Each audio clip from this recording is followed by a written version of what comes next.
paradoxically, this moment of crisis is also one of great opportunity.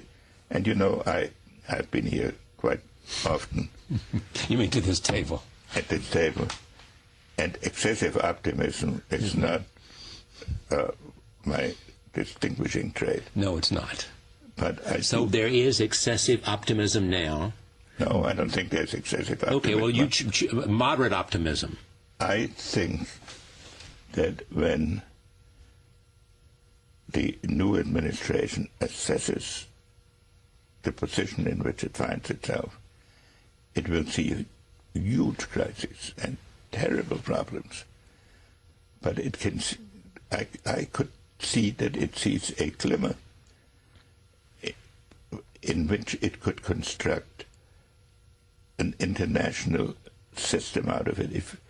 If you look back to the end of the Second World War, many people now think that the period between 1945 and 1950 was in many ways the most creative period or one of the most creative periods of American foreign policy. But it started with chaos and fear of Russian invasion of Europe and governments that were very weak and people who were very So the United Nations came out of that, the Marshall Plan came out of that. That's right, and NATO came out of that, and later the Truman Doctrine came out of that later. Right. There is opportunity in the crisis because, yes. Repeat it for me, because? I think because when you look at the medium-term interests and the long-term interests of the key players, India, China, Russia, America, Europe, they really are importantly parallel. That we should not look at this current situation from a posture of being paralyzed by the symptoms of crisis. Fair enough. Within the crisis there is opportunity.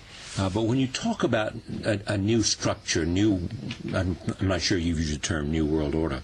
I mean, what is it? Is it simply a world order that's defined by new interest and new mutuality of interest? Well, that's certainly how you have to start. And I know the view that you start by converting the whole world to our political philosophy. I don't think that can be done in 1 or 2 terms of an administration. That's a historic process that has its own rhythm. Has it suffered a setback, A, because of Iraq, and B, because of the economic crisis? That's what suffered a setback. The idea of America leading and building a whole new consensus for a kind of... Look, there are so many problems in the world at this moment that can only be dealt with on a global basis. And that's unique. Proliferation. Environment. Environment. In some cases, global health. Right. So all of these issues necessitate a global approach. So you don't have to invent an international order. And so every country has to mitigate its pure national interest by the global necessities to some extent. Or define its natural interest by the global necessities. But it cannot push its own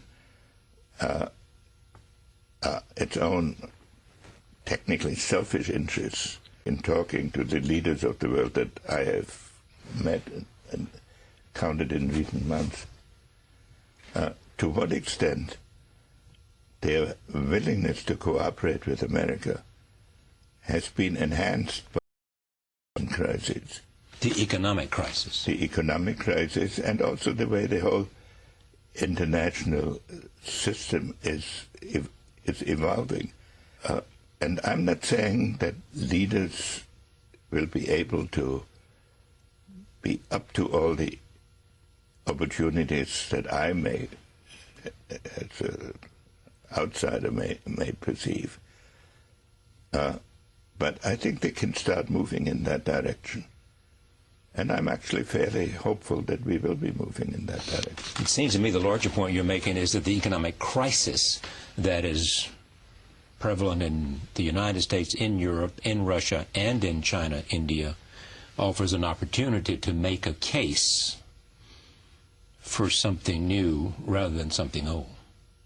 Yes, funnily enough, even the jihadist crisis is teaching everybody, it's bringing home to everybody that international affairs cannot be conducted entirely by drawing borders and then defining international politics by who crosses what borders with organized military force.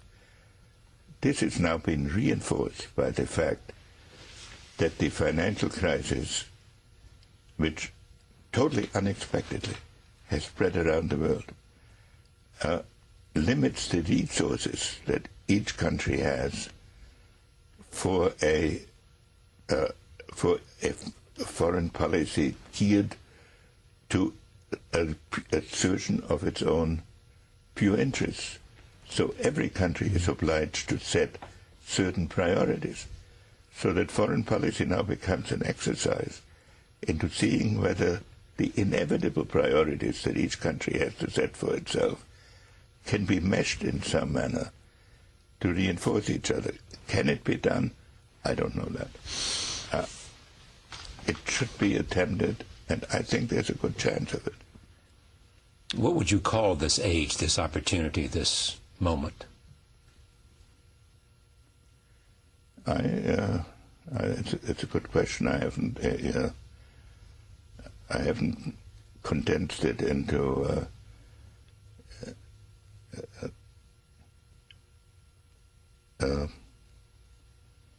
maybe the age of compatible interests.